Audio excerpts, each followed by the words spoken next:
RTP.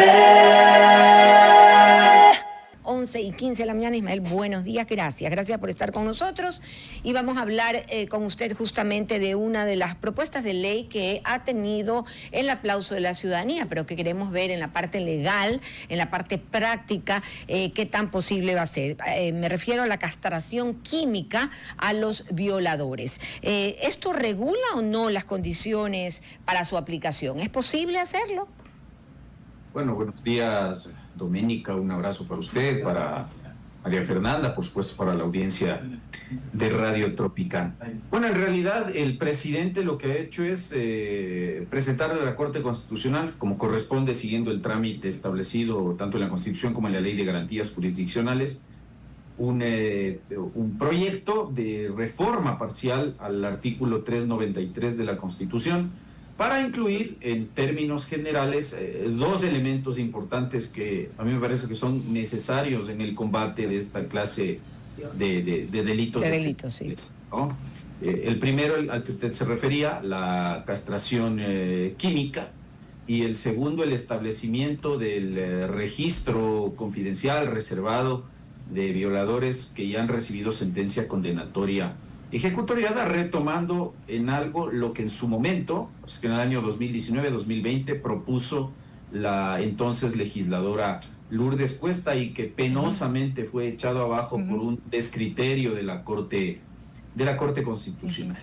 De tal manera que la propuesta del presidente establece en términos generales estas dos herramientas importantes desde mi punto de vista, pero deja en manos de la Asamblea Nacional la implementación por la vía de la ley de las condiciones, los requisitos y los procedimientos que se deberían observar para implementar ya en la realidad, si es que acaso se llegara a aprobar esta reforma constitucional, ojalá que sí, estos dos mecanismos. Yo creo que son viables. Viables, ok. Eso en algunos aspectos legales, pero también, por ejemplo, puede saltar, y de hecho será así, los derechos humanos de los violadores. ¿Qué podemos esperar de eso?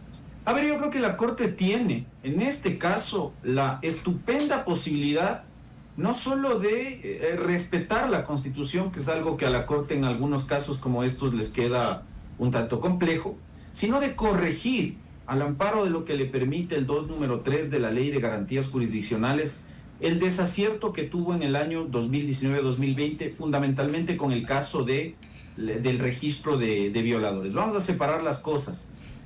No ha habido anteriormente una propuesta de reforma constitucional como la que presenta el presidente Noboa sobre el tema de la castración química. Esta es la primera vez que a nivel constitucional, digo esto porque a nivel legal, el ex asambleísta Héctor Yepes en el 2019 planteó una reforma al Código Orgánico Integral Penal que desafortunadamente no tuvo apoyo en la Asamblea Nacional, pero a nivel constitucional es la primera vez. Respecto a este primer elemento, la Corte va a tener que sopesar las diferencias que existen entre la castración química y la castración quirúrgica, porque constitucionalmente y a nivel también de estándares interamericanos de derechos humanos, lo que está prohibido es la imposición de penas corporales, ¿sí?, de aquellas que supongan evidentemente un trato inhumano, cruel, degradante, equivalente, por ejemplo, a una tortura.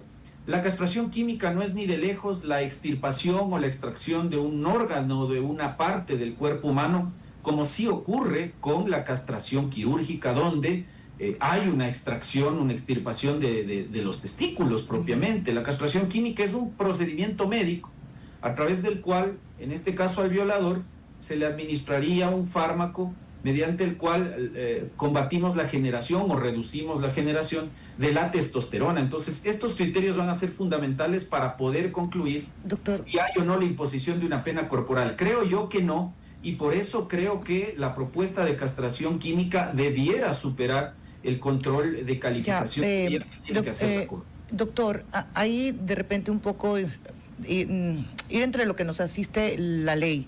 La ley dice que ustedes no lo pueden sancionar 2 veces, usted busca el término adecuado, por un mismo delito, ¿esto sería una doble pena, además de la prisión, también la castración? ¿O se lo va a sujetar, como en otros países, que es una condicionante para disminuir la pena o tener algunas ventajas? Me parece que eso, Fernanda, no está todavía claro, porque, insisto, ese tipo de detalles quedaría ya en manos de la Asamblea Nacional, porque eso tendría que regularse vía ley, no a nivel constitucional. Lo que la Constitución haría es abrir la posibilidad de implementar el mecanismo de la castración química para violadores con condena ejecutoriada, pero será el legislador a futuro quien deba definir cómo lo vamos a aplicar. Tendríamos 2 posibilidades y usted ya lo plantea. Uno, la que algunos sugieren, que es que no se lo aplique como una suerte de pena accesoria adicional a la pena privativa de libertad, sino que se lo establezca como una suerte de atenuante, es decir, que se negocie con el violador una suerte de reducción de su pena privativa de libertad, de su condena, si es que se somete al procedimiento de castración química, es decir, una suerte de negociación para efectos de conseguir una rebaja de pena. Esa es una alternativa. La otra es que, como también sucede en otros países, usted la incluya como pena accesoria adicional. No, esto no es un doble juzgamiento, sino que en la misma sentencia condenatoria ejecutoriada, usted recibe la pena privativa de libertad y también la pena para castración química. En ese escenario, evidentemente, la castración tendría que venir después del cumplimiento de la pena privativa de libertad, bajo las condiciones, el tiempo y el procedimiento que se establezca hipotéticamente en la ley. No tiene otra alternativa. Personalmente yo me decanto por la segunda, porque creo que la castración química no es un mecanismo para prevenir el cometimiento de un delito, porque además estamos hablando de alguien, en el primer escenario, de alguien que ya cometió el delito y que está negociando solamente una reducción de la pena. La castración química lo que sirve a nivel global es para reducir en algo el índice de reincidencia. Que de hecho es 90% según los registros. Efectivamente, porque según los especialistas, psicólogos, psiquiatras, el violador es difícilmente redimible, es decir, es prácticamente imposible que se rehabilite y hay un altísimo porcentaje de probabilidades de que haya reincidencia. Entonces la castración química apunta a eso, a evitar en la mayor medida de lo posible, la reincidencia. ¿Y hay alguna diferencia que se pueda marcar? A ver, violación es violación. Hay un nivel de atrocidad cuando ya es un pederastra. ¿Ahí debería tener otras condiciones, doctor? ¿O debería tener el mismo tratamiento para que no sea discriminatorio en la sanción? No, yo creo, a ver, si usted me pregunta a mí, me encantaría que acá el Estado no tenga ninguna consideración como un violador. Lamentablemente de mi boca no puede salir algo que contravenga la Constitución. Yo soy de los que cree que la castración química sabe a poco para esta clase de delincuentes. Habría que aplicar otro tipo de tratamiento. Ahora, desde ningún punto de vista, porque si no, digamos, a nivel de sistema europeo de derechos humanos y de sistema interamericano, porque hay países también de la región que ya implementan estos mecanismos, digamos, usted puede decir que esto es una suerte de discriminación.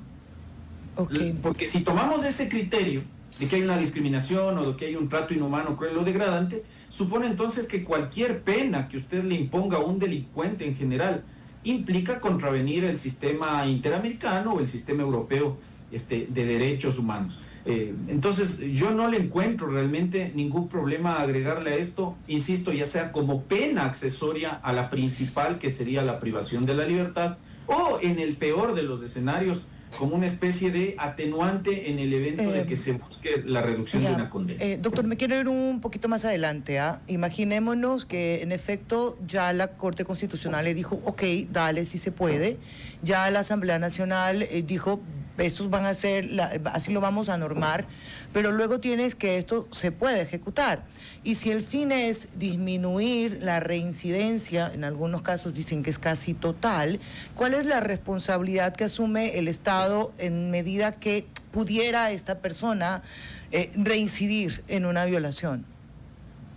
Por eso es que algunos psiquiatras han venido comentando a propósito de esta propuesta la necesidad de, a estas herramientas que quiere el presidente de la República acertadamente implementar, agregar otras, por ejemplo, cárceles psiquiátricas para esta gente, es decir, donde luego haya un seguimiento para verificar primero que esta gente cumpla con el tratamiento o el procedimiento médico bajo la periodicidad y el tiempo que se establezca en la sentencia y de acuerdo al criterio médico que determine las condiciones del violador, porque evidentemente estos medicamentos, como cualquier otro, generan efectos colaterales que hay que considerar. Y luego también ir de la mano con lo otro, porque a la larga el violador no solamente viola por deseo sexual, eso es cierto, placer sexual. hay condiciones psiquiátricas, patológicas, mentales que hay que atender. Entonces esa es otra herramienta que habrá que ir trabajando en posibles reformas. Usted separó las aguas y antes de irnos al otro... a la otra reforma que se plantea. Esa lectura, para quienes nos están escribiendo, es una lectura legal. Luego podemos tener una entrevista con algún médico. Me están preguntando si sirve, si no sirve, si el tratamiento. No, esto es una cuestión netamente constitucional o no, pero me comprometo a tener una entrevista en el marco de lo médico.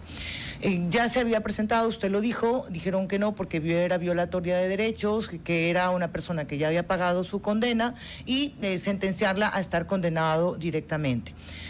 ¿Cómo debería, en teoría, no contradice el derecho a la protección de información del ciudadano al que no te pidan un récord policial y luego aparecer en una lista de ¿cómo se llama? Hay un término, doctor, no son violadores. Pero bueno, es para quienes han violado a otro ser.